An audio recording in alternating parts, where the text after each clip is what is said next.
جب سمیرہ کی آنکھ ایک عجیب سی دروازہ کھٹکھٹانے کی آواز سے کھلی تو سمیرہ نے پہلے تو اس آواز کو اگنور کرا اور دروازے کو بھی، لیکن جب وہ آواز چوتھی دفعہ آئی، تیسری دفعہ آئی تو پھر وہ اٹھ کر گئی، اور اس نے جب دیکھا تو اس کے پورے بدن میں ایک دم ایک سنسناہٹ سی دوڑ گئی۔ جیسے ہی اس نے گیٹ کھولا تو سامنے اس نے دیکھا وہی عورت کھڑی ہوئی تھی جس کو اس نے کالج کے پاس دیکھا تھا۔ ایسا تو لگ رہا تھا کہ جیسے کوئی انسان ہی نہ ہو وہ، ایسا لگ رہا تھا کہ اس کے اندر خون کا ایک قطرہ بھی نہیں۔ اس کی آنکھیں بھی لال اور اس کے بال کافی لمبے، اور وہ بالکل گورا ہونا کوئی بری بات نہیں، لیکن حد سے زیادہ گورا ہونا بھی اس چیز کو بتا رہا ہوتا ہے کہ اس انسان میں خون کی کمی ہے، لیکن اس میں تو ایسا لگ رہا تھا کہ ذرا سا خون ہے ہی نہیں۔ وہ بالکل خاموش تھی۔ پھر جب اس لڑکی نے اس کو ایک پرچی دکھائی تو پھر وہ مجبور ہو گئی اس لڑکی کو اپنے گھر کے اندر رکھنے کے لیے۔ اب اس پرچی میں ایسا کیا لکھا تھا؟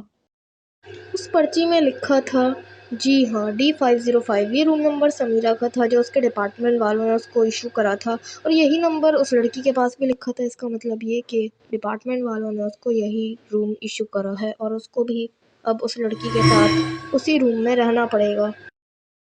اس لڑکی کو سمیرہ نے اپنے روم میں رکھ تو لیا، لیکن اس کے بعد اس لڑکی نے جو اس کے ساتھ کیا وہ آج تک اس کو سوچتی ہے تو اس کے رونگٹے کھڑے ہو جاتے ہیں۔ وہ لڑکی سب سے پہلے آئی اور اپنے بیڈ پہ آ کے سو گئی، جس کی وجہ سے سمیرہ کافی انکمفرٹیبل فیل کر رہی تھی، لیکن پھر بھی اب وہ کیا کر سکتی تھی؟ مینجمنٹ نے اس لڑکی کو ہائر کرا تھا اس کے روم میں، اس نے اس لڑکی کو اپنے روم میں رکھ لیا۔ اگلی صبح جب سمیرہ کی آنکھ کھلی تو اس نے دیکھا کہ وہ لڑکی اپنے بیڈ پر نہیں تھی، اور اس کے بیڈ کی چادر اور بلینکٹ اور ساری چیزیں کافی عجیب طرح سے ادھر ادھر بکھری ہوئی تھیں۔ اس نے اس کی ساری چیزیں سیٹ کریں اور اس کے بعد اپنا بریک فاسٹ بنایا۔ بریک فاسٹ کرنے کے بعد وہ جاگنگ کرنے کے لیے جیسے ہی باہر جانے لگی تو اس کی شکل کے سامنے اس کا خوفناک چہرہ ایک دم سے آ گیا۔ وہ بہت زیادہ ڈر گئی۔ اس نے دیکھا، اس کو بہت غصہ آیا، لیکن اس نے کچھ نہیں کرا اور وہاں سے چلی گئی۔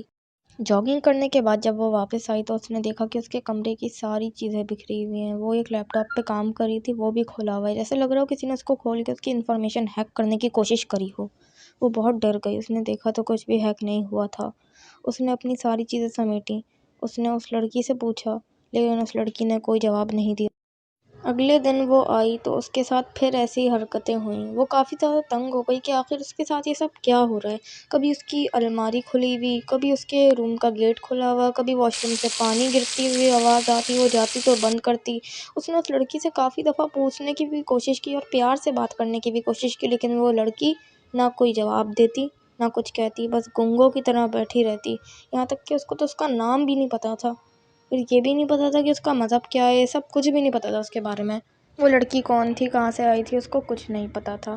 ایک دن اس کے ساتھ ایک عجیب انہونی سی ہو گئی۔ ایز پر ٹو روٹین، جیسے وہ اسنیکس کے بعد شام میں اپنے روم میں بیٹھی ہوتی تھی اور ایز پر ٹو روٹین وہ لڑکی اپنے کمرے میں نہیں ہوتی تھی۔ ایک دن وہ ایسی موبائل پہ اپنے فیورٹ مکبنگر کی نئی ویڈیو دیکھ رہی تھی، کیونکہ اس کو مکبنگ ویڈیوز بہت پسند تھی۔ اس نے ایک عجیب سی نوائز اپنے پیچھے سے نوٹس کی۔ اس نے نوٹس کیا کہ وہ کسی عجیب سی کریچر کے ہنسنے کی آواز اس کو آئی۔ ایٹ فرسٹ اس نے اگنور کیا، لیکن ایسے ہی کرتے کرتے جب تیسری دفعہ وہ آواز آئی تو اس نے جب دیکھا کہ ایسی کوئی آواز نہیں تھی۔ اس نے پھر واپس جب اپنی ویڈیو لگائی تو پھر اس بار اس کو کسی کے رونے کی آواز آئی۔ اس نے ویڈیو ایٹ لیسٹ 5 منٹس پیچھے کری اور دیکھا، لیکن ویڈیو میں ایسی کوئی رونے کی آواز نہیں تھی۔ آپ خود سوچیں، کسی مکبنگ ویڈیو میں بھلا رونے کی آواز سے کیا تعلق، یا ہنسنے کی بھی آواز ہو تو اس سے کیا تعلق؟ وہ کافی حیران تھی کہ اس کے ساتھ یہ کیا ہو رہا ہے۔ پھر ایک دن اس کے ساتھ ایک دوسری انہونی ہوئی۔ جیسے کہ وہ ہمیشہ کالج کے جاگنگ کر کے جب آتی تھی تو وہ ہمیشہ شاور لیتی تھی، اس دن بھی وہ شاور لے رہی تھی، اور پھر اچانک اس کو ایسا لگا کہ اس کے روم کا گیٹ کوئی کھولنے کی کوشش کر رہا ہو۔ وہ جلدی سے شاور لے کے بھاگتی ہوئی باہر آئی تو دیکھا کہ گیٹ تو بند تھا، لاک تھا، لیکن کمرہ پورا ادھڑا ہوا تھا۔ وہ بہت حیران ہو گئی کہ آخر یہ کمرہ کس نے ادھیڑا، کوئی تو گھر کے اندر روم کے اندر آیا ہی نہیں، پھر کس نے ادھیڑا؟ لیکن وہ حیران تھی، اور اس کے ساتھ ایسی بہت سی انہونیاں پہلے بھی ہو چکی تھیں۔